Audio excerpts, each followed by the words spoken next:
You're listening to the Master Passive Income Podcast Network. Welcome to the Master Passive Income Show. My name's Dustin Heiner, and I'm here to help you get financial independence, create generational wealth so you can afford anything you want in life by investing in real estate. And in today's show, we're going to be talking about everybody's favorite topic. In fact, the number one topic that's always listened to, downloaded, or found on my channel. It's about financing your real estate because not a lot of us have money. We weren't born with lots of money, but even if you haven't and you don't have any money, I'm going to share with you how you can invest in real estate and use other people's money and successfully get funding for your real estate investing. All right, let's start the show. Welcome to the Master Passive Income Podcast, where we talk about investing in real estate with a special focus on making enough money so you can quit your job and live the dream life. And now, here's your host, Dustin Heiner. What's up? What's up? Super blessed as always to have you here with me on the show. Now, recently, a realtor reached out to me and said, "Hey, Dustin, we have this deal that I'm trying to help another realtor sell, and it's an apartment complex in Chattanooga." So this realtor knows that I invest in Chattanooga. We met at a local real estate investor meetup. You guys know that I've always suggested, if you've listened to my show very often, I suggest getting out, meeting people. That's why I have my conference, the Real Estate Wealth Builders Conference, which is now Income Building Live.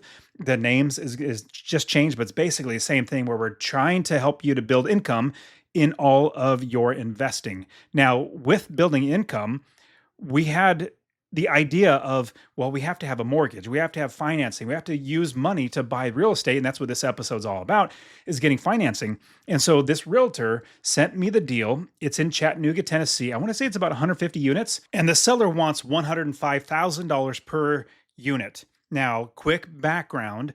In March, I just bought with my three other partners, general partners, we raised $10 million, bought this apartment complex, super terrific apartment complex, 325 units, and we bought it for almost, or just a little over $60,000 a unit. Now, we got a really, really good deal because the seller was distressed, meaning they needed to sell it. Well, we bought it for almost half of the market value. We know right now, though, and I also know, obviously, because I just bought this property, the market value for most apartment complexes, certain years and all that sort of stuff kind of goes into it. But this apartment complex that the seller is reaching out to me wants $105,000. I know the max we could probably sell it for right away is $105,000 to $110,000. So I'm paying almost market value, which I never do. We're investors. We don't want to pay market value because when you pay market value, then your mortgage is higher. We want to capture that equity. And in thinking about financing your deals, you can get better cash flow when you bring the value down or the cost of that property down. So because I knew that the actual market value is right around the same price that they're selling it for, I know I'm not actually acquiring any equity when I buy the property, which means buy it for less than it's worth. And my mortgage is going to be higher. So those two main things go into me passing on this deal. Now, here's another quick thing that I'm telling you right now. So Charles Seaman, who's our multifamily coach, he has the MPI multifamily podcast. Definitely check out his podcast. We coach multifamily as well. If you have 5 units and above, he's done at least a dozen deals of hundreds and hundreds of units each deal. So he's a fantastic coach as well as does such a great job. I run all my deals through him. And so he's amazing when it comes to multifamily. And I was talking to him, and I want to share a little bit about what he said to me about what's going on in the market right now. So this is something he sent out to me, but he says he just spoke with a guy who's 40 years investing in real estate and private equity experience to get his feedback. He wanted to know what he's thinking about the market and the economy. He said that this market right now is much worse than 1990 and 2008 for commercial real estate. And it has been challenging this time because lenders have been reluctant to make deals. He said that they are more willing to write off bad debt back in 2008, but that's not the same now. Now, he said that, and remember, this is an investor, has been investing for 40 years. And when you have a bigger perspective, that you have much more or more market cycles going up and down, seeing and investing through market cycles, because I invested started investing back in 2006. And so I saw the market cycle. Or these people like you see on Instagram and TikTok, they started investing in 2021 and they're saying, "Oh, I'm so good at this investing." Well, they've only been investing in an up market. We'll see who is actually investing well after the next correction, if not crash in the market. You see, the prices are so high, it has to come back down. It eventually will, or have some sort of correction. Now, this investor who's been around for 40 years, I've only been doing it for 20 years. He's been doing it for 40 years, seeing so many market cycles that he's now saying he thinks it's worse than 2008, which was really, really bad. He said, now, with his insights, the only caveat is if Trump puts in a new Fed chair next year, and then that new chair cuts interest rates. But how that affects the market factors, economic factors, could be a big question mark and not really know for certain. But if everything stays the same, he believes that lenders are going to continue to be reluctant to make deals this time because of how much less properties are worth. And he says, this is the investor. He says they're afraid that it would really shock the market. That he mentioned that 40% of the existing multifamily debt is in trouble.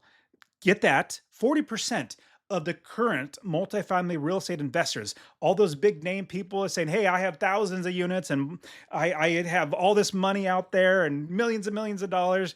Well, I've stayed away because I saw the problem, and I've only been jumping back in the last 2 years. Now we have 750 apartment units in the commercial real estate investing because we saw amazing deals, great cash flow because the distress is coming up. And the commercial market, he says 40% of the existing debt is actually in trouble. He also mentioned the 1990 crash resulted in 6 years of cap rate expansion. And if there was a crash like 1990, we're going to have a crash, but then we're going to make so much more money. And this reversal from the correction to the crash and then also coming back up, well, we're going to make so much more money. So what I'm seeing is if you're a strong real estate investor, if you know how to invest, if you've been investing before, we're going to see a huge wave of amazing deals coming away. Sadly, people are going to get hurt. People that didn't know how to invest in real estate. And this goes for single family homes as well. There's so many Airbnb owners. In fact, there's like 70,000 Airbnb short-term properties in Arizona alone that they're sitting on the market because fewer and fewer people are traveling and there's such a huge inventory. So the reason why I'm telling all this is also the reason why I have this episode today is because we have a huge opportunity coming very, very fast for us real estate investors. I'll be completely honest. I have so much access to capital, and those are key words you need to know. Access to capital. I have so much money that I can use. It doesn't have to be my money. It could be other people's money, which it is, plus my own money, to buy more real estate because I have that access to capital. And having access to capital doesn't have to be your own money, like I said. And that's why we have this episode talking about all the financing ways and how to get funding for your real estate. Because if you're not currently investing, you need to start investing right now because it's like surfing.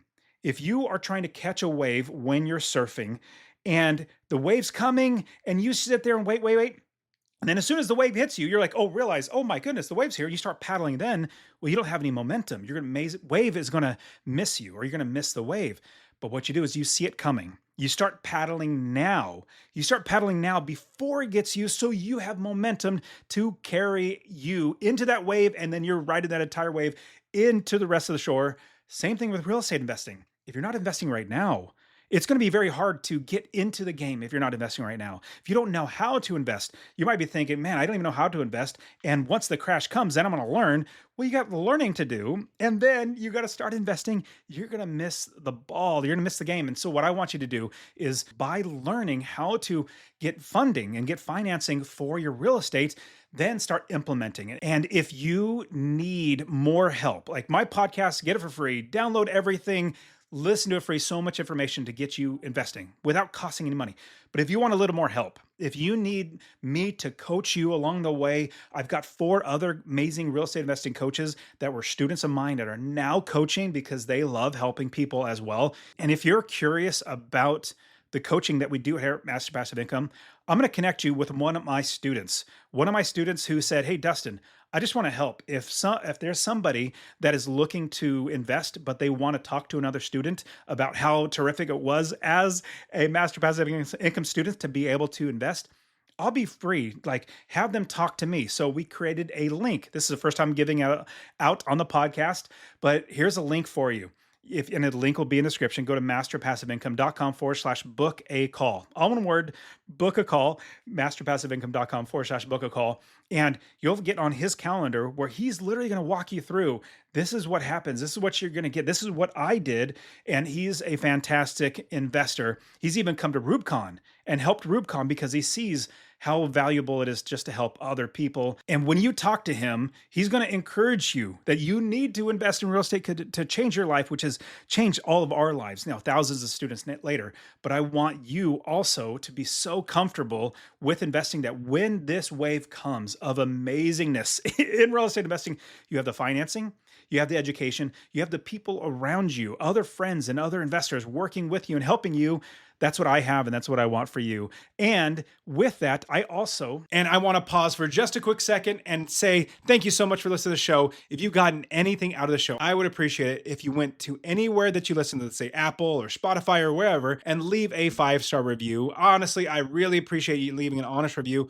I just love giving all this information out, and I want to see you succeed. Also, send this to one person. Just tell one person, say, hey, Dustin wants to help 1 million people to invest in real estate. You need to listen to this because it's going to change your life. Lastly, get my real estate investing course completely for free.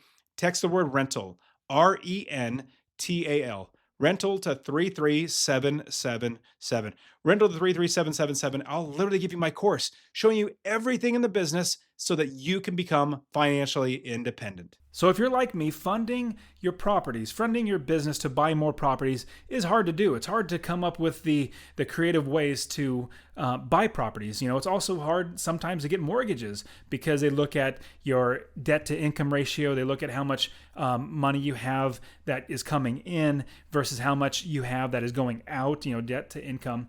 But having the ability to finance your properties is absolutely amazing. Now, what I want to do is I want to look at a few key ones that I've used in the past, but also give you other ones that people kind of overlook. And they think maybe I shouldn't use this because it might be risky. Well, I'm going to tell you how I've used it in the past and how I've grown my business with funding. So there are many different ways. And so today, let's look at a few of them. Now, I've bought many properties. I've bought some with seller financing. I've bought some with all cash. I bought some with a conventional mortgage, refinance money, pull out of properties and bought more properties. I've used hard money. I've used, family members. I've used all the different types of ways to actually buy properties. Now, here's another one. I actually used credit cards. I used a credit card to actually buy 2 properties. I'll tell you that. So I'll get into that in a little bit. But I've found that as a business owner, as an entrepreneur, I need to be creative. I need to make sure that I can solve problems that come up, like finding money to be able to buy a property. You know, as I'm looking up many, many different types of deals and different ways that I can grow my business, sometimes I get deals that I can't buy or I can't afford, with a new mortgage, or if I don't have cash or however it might be. I need to find out creative ways to buy a property. And other ones would be like even seller financing, talking to the seller and saying, hey, I can't buy the property, or you don't really say you can't, but say, I would love to buy the property with your seller financing where I will pay you. You're basically the bank. You'll have no headaches, but I'll take care of the property as well as pay you just like you were the bank. You're going to be monthly making money every single month, and I will pay it off in 10, 20, 30 years or whatever it might be. So I'm jumping ahead of myself. So let's jump into a couple of my favorite ones. So if you have the ability to, let's jump into the first one. First one would be all cash. Now, I know everybody's saying, oh man, yeah, if I had cash, I'd buy everything if I could, but not all of us have cash. Well, I'm here to say that you don't need a ton of cash in order to buy a rental property. If you have cash, let's say you're working a normal job where you're saving hopefully $100 a month. I encourage you, some people might say, well, I can't save $100 a month. Well, I'm going to say cut out some things so that you can start saving $100 a month so that you can start putting your money away so that you can invest. Because if you're not saving money to invest, I'm going to say it's going to make it harder and harder for you to buy properties. And it's not impossible. You can absolutely buy properties with low and no money down, but it's just so much easier. I tell you, so much easier when you have cash. And so some people might think, well, I can't buy a house for $120,000. I don't have that in cash. Well, could you save up maybe $15,000? Yeah, you probably could. I know my wife and I, we first got married, really, really poor, didn't have much money, but she got some money when we got married. She also got some inheritance, and we had $17,000 to our name. And we thought, I say, babe, I really want to start investing in rental properties. So I see the future of us owning many rental properties and me not having to work a job, you being able to stay home and homeschool the kids like you want to and things like that, so that we can free up our time and free up basically control over our lives, so we control our lives. And so I took that $17,000 and put that down on one property. That one property started bringing in $525 a month. And if you do the math, after about a little over 3 years, I get every bit of my money back, and then all the money on top of that is gravy. That's basically all money on top of how much I put into it. So I took $17,000. Now, I've also bought properties. Now, this is back in 2010 when the market was completely down and everything was going bad. Banks were just trying to give away properties. I bought even another house for $6,500 that rents out for $475. I still believe I still own that. I bought another one for $7,800. So you don't need a lot of money to buy your first rental property. There are plenty of places in the country where you can buy them for relatively low. Now, they're going to be older homes, and I have another podcast coming up that I'm going to be talking about the good and bad about a cheap rental property, the $15,000, the $10,000 properties, because there's some good and bad things about it, and I've definitely learned my lessons with the School of Hard Knocks, trying to figure out how to actually make money with these really, really low price properties. But you can absolutely make money and make good money with these really low cost properties. So like I said, I bought my first house for $17,000. Bought my next one, I think it was $15,000. Next one after that was like $12,000. So it got lower and lower every time. And you can still buy properties that are low cost, which would be $15,000. You can still buy them for cash and still make money every single month. Now, you got to look for them. You got to build your business around it. I've done a lot of work to actually build my business where I'm actually making money and not losing money, because having these cheaper properties do take a lot more work, which we'll have to get into, and like I said, in the other podcast. So what I want you to do is think about other ways that you can use your money for all cash, if it's possible for you. Save up your money, $100 every single month. Save up your money. Maybe if you get an inheritance or something like that, just get that first property, because I'm going to tell you right now, every investor knows getting that first property is always the hardest. And then once you get the second property, you will start realizing how easy it is. The first property is the hardest. After you have that one, second property will come even faster. Third property will come even faster than that. Fourth, fifth, and it's like a big snowball that keeps going downhill that'll go faster and faster and faster and faster, so that as soon as before you even realize it, all of a sudden you're making so much money, you can't stop it from coming in. That every single month you're just making money. Where I realized, hey, I have so much money coming in, I'm just going to quit my job. I don't need my job. I don't need the income. Praise the Lord. So I said, I'm done. I'm not working another day of my life. So that's all cash. Now, I'm going to encourage you that you can put that all cash down and buy those cheaper properties. But there's also another way, which gets me into my next one, would be a conventional mortgage. Now, let's say you had that $10,000. If you bought a $10,000 property for the cash, all out, all in is $10,000. You bought the property for $10,000 in cash, no other money, no mortgage on top of it. Well, that's definitely a great deal. But what if you bought a bigger home, a better home, a newer home that doesn't take as much to fix up? You bought a $100,000 house, but you put that $10,000 down on the $100,000 house. Well, you're using other people's money, which I will say is a great thing about rental properties.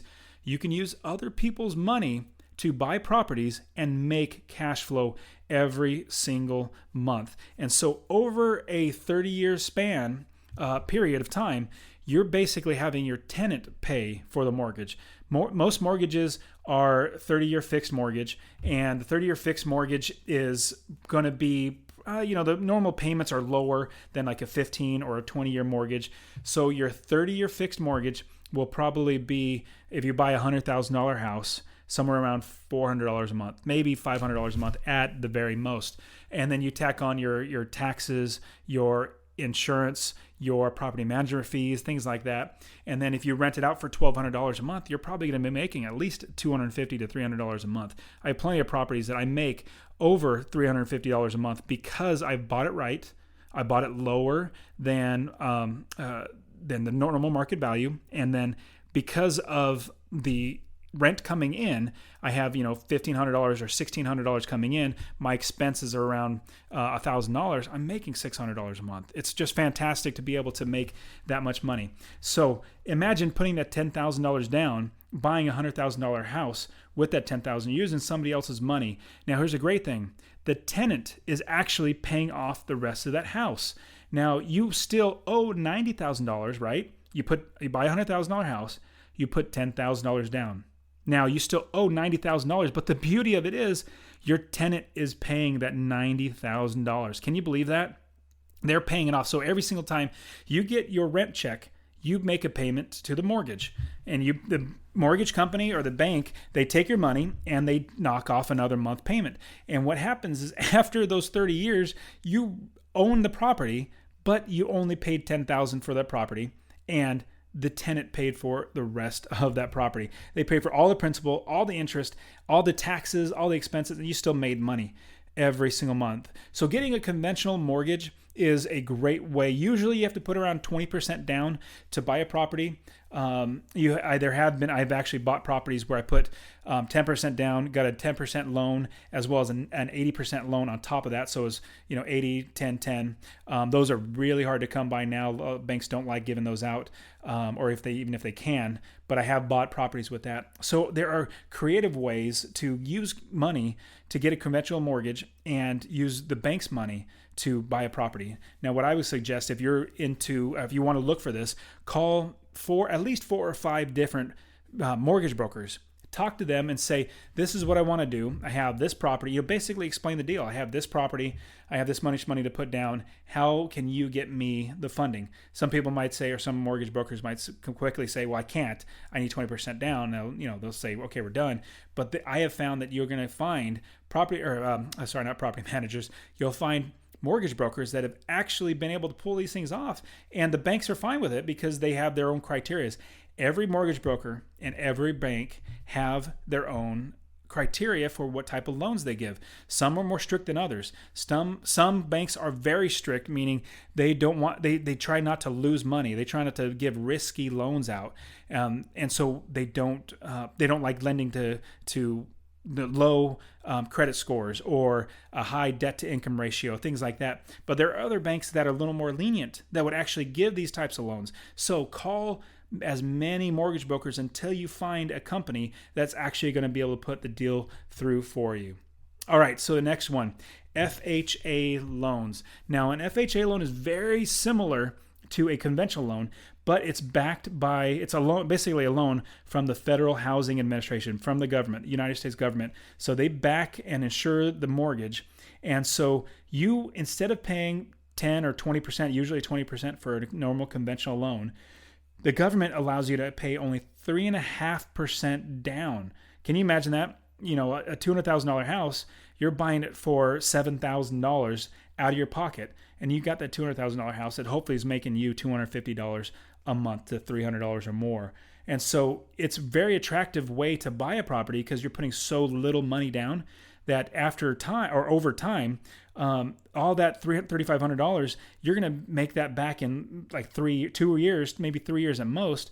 And then you have everything on top of that is just money in the bank.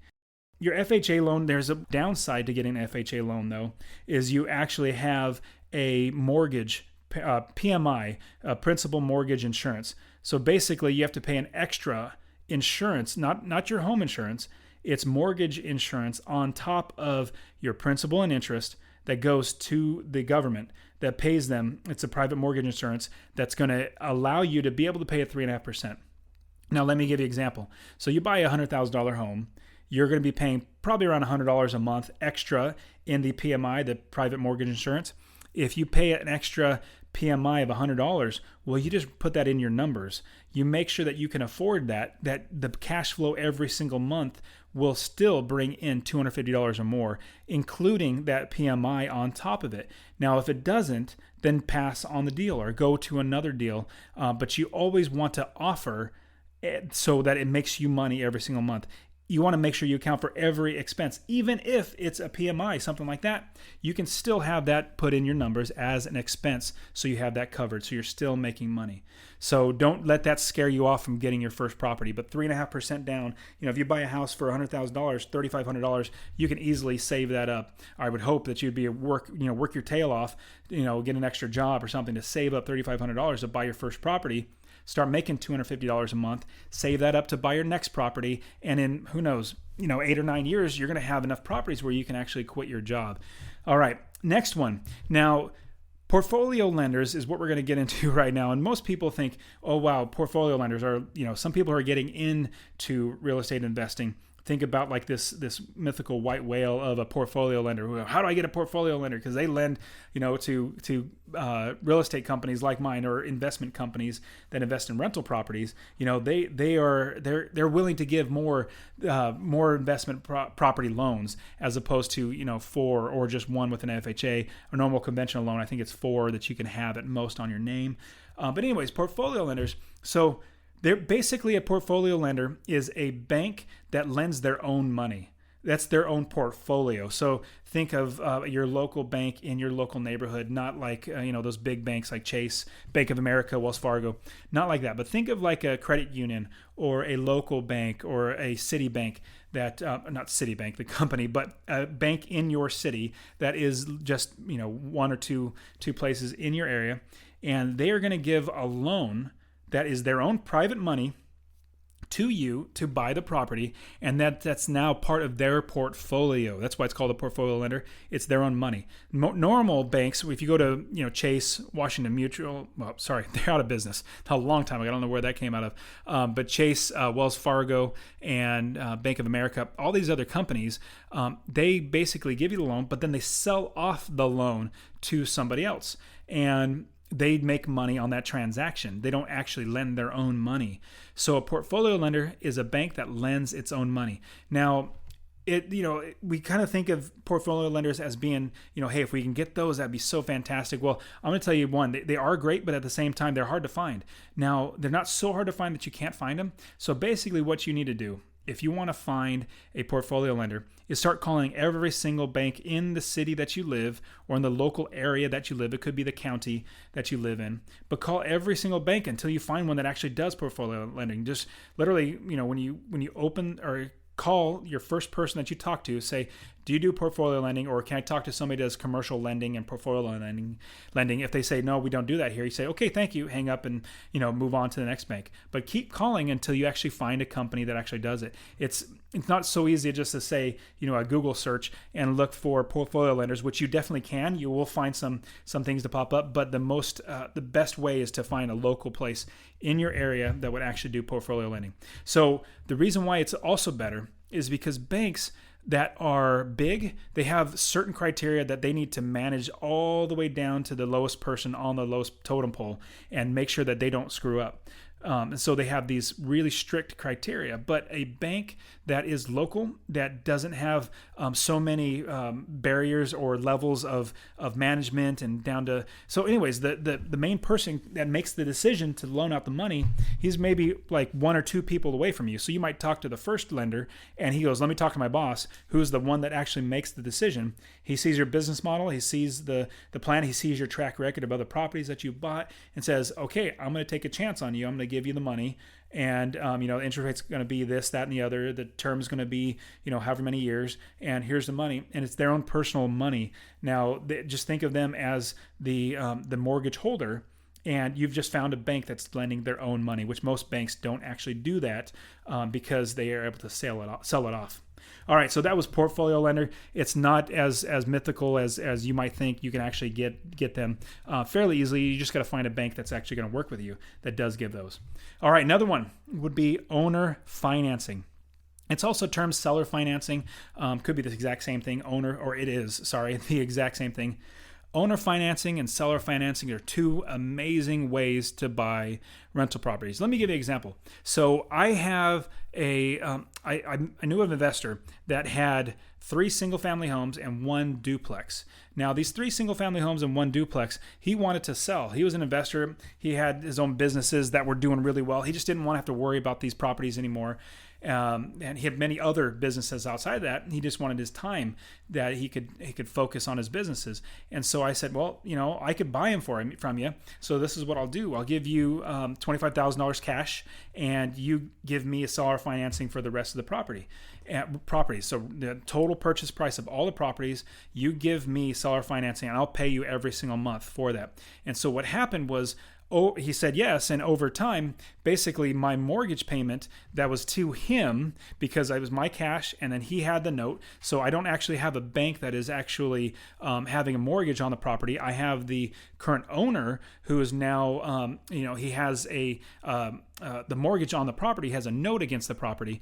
Because he now has the note, I don't actually have a mortgage against it. It's paying him as seller financing, but it's so much better because I didn't have to worry about an appraiser. I didn't have to worry about inspections. I didn't have to worry about underwriting. I didn't have to worry about really anything, because it's just a transaction between me and the seller. Now, between me and the seller, it's basically him saying, okay, you're good to go. I'm going to go ahead and give you the loan. You give me $25,000. Here's the contract. We're going to write it up. Make sure that, if you default, I get the properties again. Obviously, I'm totally fine with that. Just what I would do with a bank.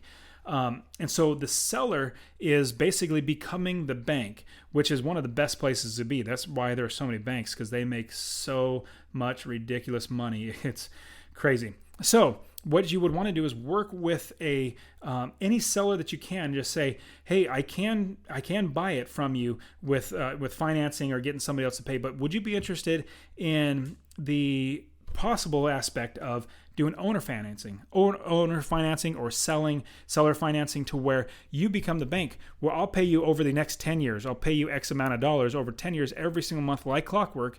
You're going to be making so much more money than if you sold it right now, and you'll make even more money every single month. And after the 10 years, you're going to be having, X amount more than you were trying to selling it for right now. And so it is a great way to find a property. You can even find seller financing where you put, 5% down, 10% down, very little money out of your pocket. So what I would encourage you to do is, as you're looking for properties, ask the seller, why are you selling? Number one, so you can understand what their needs are. If they need money cash right now, then seller financing might not work that well, unless you can say, well, how much money do you need? Do you need 20? Like, this is what I could tell my seller is that, do you need $25,000? Do you need $5,000? How much money do you need right now? Maybe I can give that to you, and you do the balance being seller financing. And if you do that, if you find a good deal that you don't have to go through a bank, that's all those fees, those closing costs, the points, the underwriting, all these different fees that you're not going to have to pay on top of, hopefully you're going to be able to work out a decent interest rate. So I'm going to say, go ahead and every time you find a property, see if that's a possibility where you can do owner financing. Absolutely fantastic way to get properties. Now, the next one, hard money. Now, this is one where people think, and I thought the same thing, when I talk about or hear of hard money, I think of, Jimmy, the money lender down the street that has a bat that if I don't pay my my monthly or weekly, they probably charge by week. If I don't pay the weekly fee or my note payment, he's going to come down and break my legs. And then if I don't pay anymore, he'll do even more damage, trying to get me to pay. And so that's not what a hard money lender does. You probably can find those, but I would say don't go to them. So a hard money lender is a type of loan that a private business or a private individual, like a private investor, will give money out for real estate. So it wouldn't be like going to, like I said, go to Jimmy the Wolf who get with a bat. It'd be actually going to companies that do lend private money. Now, there are some drawbacks to this. Usually hard money is for getting into a property really quickly, so you can either flip it or refinance it or find some other way to pay off that hard money loan, and gets you into a property, fixing up the property, and getting you ready so that you can do other ways to get financing. It's a great way to get started if you don't have any money. So let's say you have a property that you want to buy, you don't have any money to buy it, but you talk to a hard money lender, and a hard money lender says, "Hey, I'll lend you the money for the property, but if anything happens, I get the property." But there are some drawbacks to a hard money. Now, the hard money loans are basically very short-term loans. Like I was saying, it's to get into a property and try to get out either through selling it, flipping it, or actually refinancing the property, taking the money from a bank, giving it to the hard money lender so they get paid off, and then you have a long-term financed property. Now, with a longer-term finance property, you no longer have to worry about the hard money lender. You now have a bank that has, maybe hopefully a 30-year note where it's 30-year fixed. It's not going to go up. They're not going to, at the end of, 3 years, they're not going to want their money back. But the drawbacks come down to hard money, a few things. Number one, very short term, anywhere from 6 months to 3 years maximum. They want to turn their money over very quickly. Now, they also charge very high interest rate. It could be as high as 15%, and depending on how lenient the hard money lenders are. But they're in the business of making money, and they make their money through points. Where let's say you're borrowing $100,000, where they're going to charge you 2 points, which is basically 2%, 3%, 4%, whatever the hard money lender is actually giving. And so let's say, or asking, or taking. So let's say you're buying a $100,000 house. He says, well, it's 4 points to buy the property. Well, it's 4% of the purchase price. So that'd be $4,000 that goes to the hard money lender just for the privilege of borrowing the money. Now, if you're borrowing it for 6 months, then you're paying $4,000 for 6 months use of that money, and you need to pay it back within 6 months. It could be a year, it could be 2 years, whatever it might be. But your goal, if you ever did get a hard money lender, use a hard money lender, is to get into a property and know beforehand how you are going to get back out of that hard money loan and get into something more permanent. So here's an example. You see a house for $100,000. You want to buy it, but you go to you don't have the money, the cash to buy it. So you go to a hard money lender and say, here's all the deals, or here's all the numbers for the deal. I'm going to borrow money for 2 years, and I'll pay it off before the 2 years is up. And so he'll give you the 15% is the interest rate. You're going to pay 4 points on it, and I'll give you 2 years to pay it off, and this is how the monthly payments are going to be. You'll work all that out. But before you even sign on that, make sure that you can actually get a conventional loan right out of that. So within 6 months, you bought the property. After 6 months, you got it fixed up. You have it rented out, and by the 7th or 8th month, you go out to the bank and say, "Hey, I have this property. It's my property, and in 6 months, I've owned it for over 6 months, so it's been somewhat vested where banks don't want you to." Little side note. Usually, banks want you to own the house at least 6 months before they would lend money on the property. I've actually run into that many times. So after 6 months, you can refinance the property, pay off the hard money note, and possibly even take money out and put it in your pocket, which I've done. And you can actually have a fixed loan instead of the hard money loan. Now, you paid a few points. You paid high interest on it, which is true, yeah. But now you have a property. Now you have the ability to grow your business into a bigger business because you now have one property, maybe 2 properties, 3 properties. But this is a way to actually get a property when you possibly could not have. Now, I'll give you a tip on how to find hard money lenders. Super simple. And this is much easier to find the portfolio lenders. Whatever state or city you're going to start investing in, let's say you're going to start investing in Los Angeles, which I would absolutely not recommend. The prices of the homes are ridiculously outpriced compared to how much rent you can bring in. Let's scratch that. I don't want to talk about LA. You're going to lose money if you invest there, at least my opinion. I don't want to invest there. So let's say Boise, Idaho. You're going to go to Boise, Idaho, and you want to start buying somewhere in Boise area or outside of there. So you go to Google, Yahoo, Bing, whatever search engine you want. Type in Boise hard money lenders and search. You're going to find plenty of Boise hard money lenders. There are actual reputable companies, and you can hopefully see their reviews. Go to Yelp, check out the reviews. But I've actually worked with companies that do this. They give you the hard money lender. Money. They give you the hard money. They're the hard money lender, but they also have the ability to get a conventional loan. So they do both. They do the hard money lending, and at the same time, they qualify you for a conventional loan so that after 6 months, they already have the ability to put you into a conventional loan for you rather than you finding a conventional loan and a hard money loan, trying to piece it all together. They will actually qualify you for both. Get you in one so you get the property. then get you into the conventional loan afterwards, so that you don't even have to do that headache of finding another loan. They've actually done all the work. They've pre-qualified you. They've already done everything.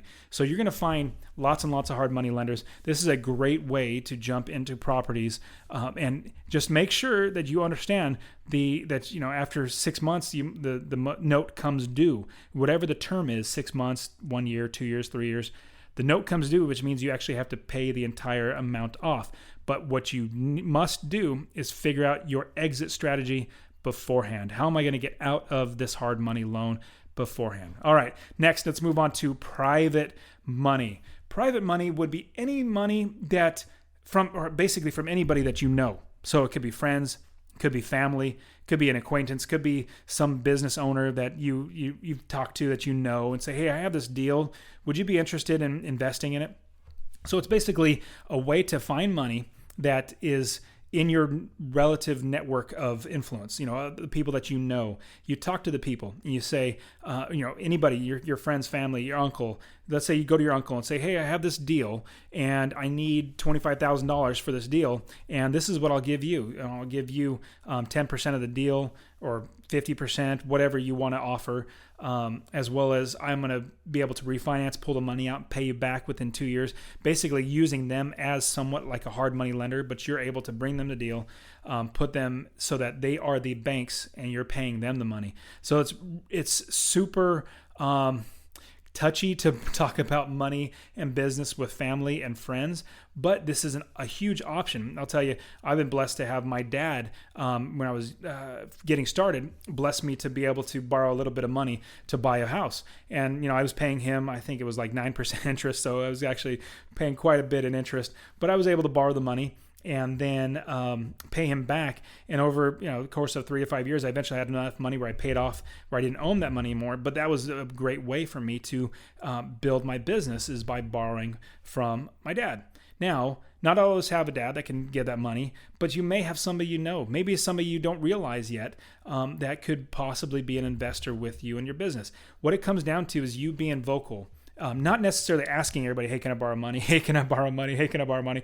Don't do that. I would say you're going to get very irritating very fast to many people. But what you can do is tell them that you're an investor. You invest in real estate. You invest in rental properties. Because I quit my job, because I have so many properties, because I've been doing it for so long, I have so many people that say to me, hey, if you need some money to invest, I want to invest my money. I want to get started doing this.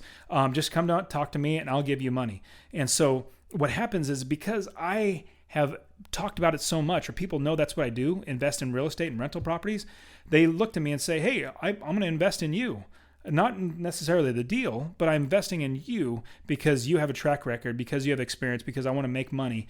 And so what people are going to be doing, private money people, your friends, family, and other people that you know, they're really investing in you, also in the deal, but they're trusting that you're not going to lose their money, you're not going to waste their money, and all that sort of stuff. So being able to find private money is a great way to grow your business, especially if you don't even have a business to start. If you can borrow some money so that you can start your business and get your business started, then refinance the property, pull money out, pay off the private money, then you have a property. So use private money. This is another tool in your toolbox of how to find and fund your rental properties. Another one would be home equity lines of credit.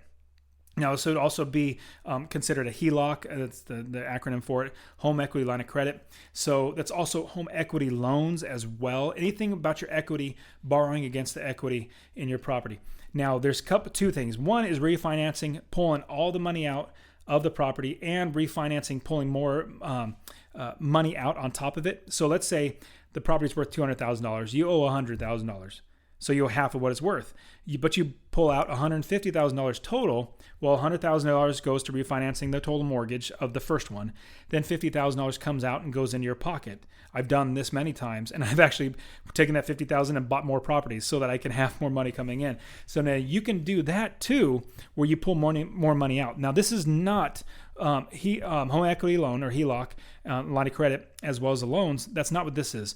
This is a second on the property. So let's say the same property, its value is $200,000. You owe $100,000, but you want to get a home equity line of credit or a home equity loan to take up that equity. So they're going to give you, let's say, for round numbers, $50,000 home equity line of credit or home equity loan. So you basically get a loan for $50,000.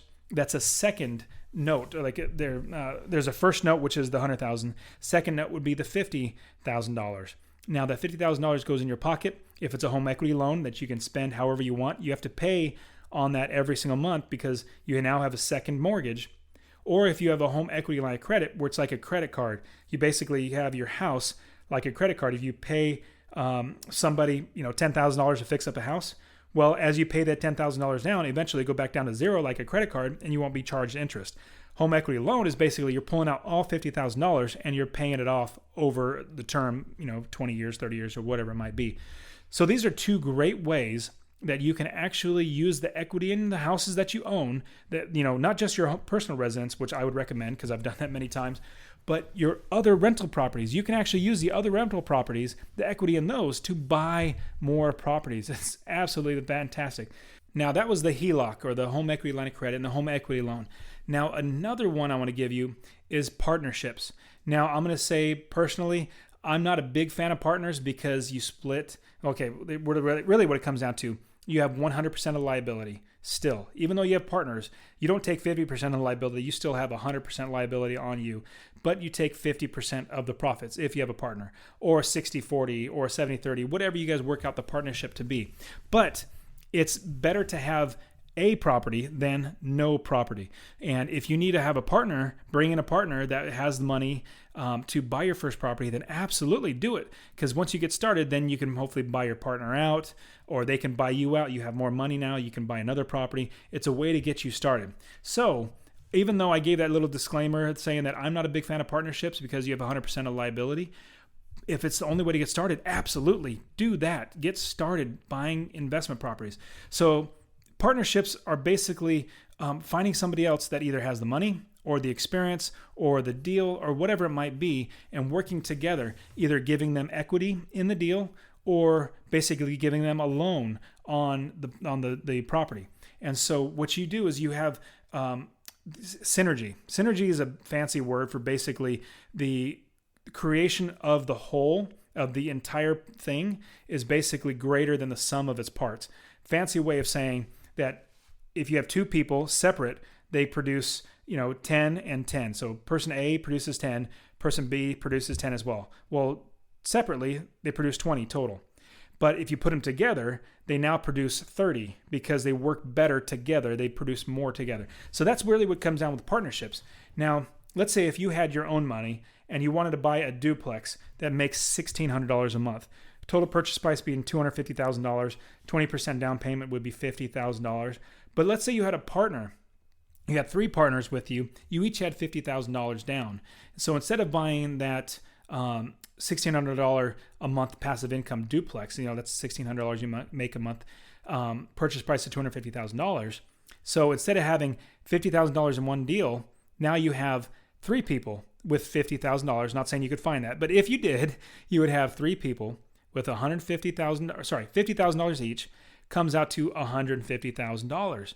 Well, that 20% down payment will get you to allow you to buy a $750,000 property.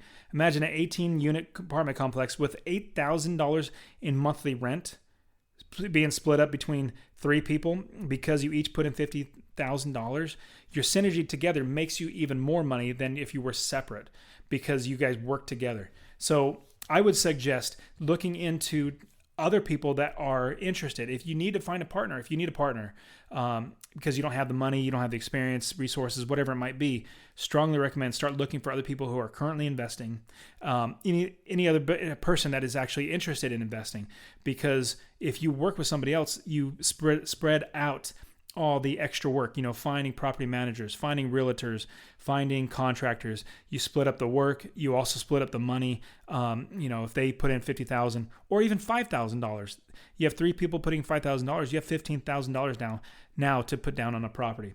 So getting a partnership, having a partner or many partners is a great way to find properties. To fund properties. Now, let me give you another one. So another one would be Credit cards. Now, I know what you're thinking. Okay, credit cards, buying a house with credit cards? Absolutely. In fact, I've actually bought two. Can you think how stupid that is? I actually bought two houses with one credit card. I'll tell you what happened. So as I was in 2009, it was 2008, right before the crash. It was literally like 3 months before the crash hit. I got a letter from a bank that said, hey, open this credit card.